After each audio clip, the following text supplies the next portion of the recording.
So this teach-in is part of a campaign that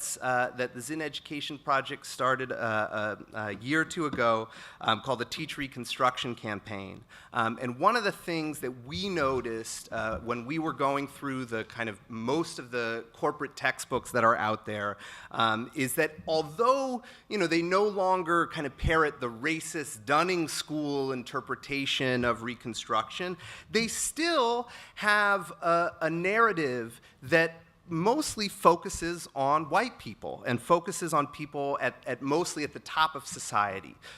Reconstruction is talked about as this period where there's these intense debates between the president and the radical Republicans in Congress, and then there's this big backlash, right, white supremacist backlash. And we felt like that was really not enough of the story to tell. And we wanted to help teachers tell a different story about Reconstruction, because it was a period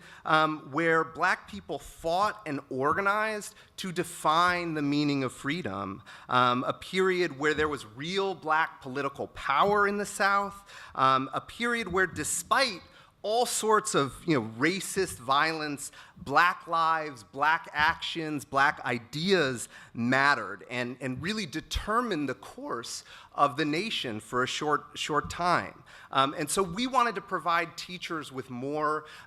resources to elevate this hidden history of Reconstruction.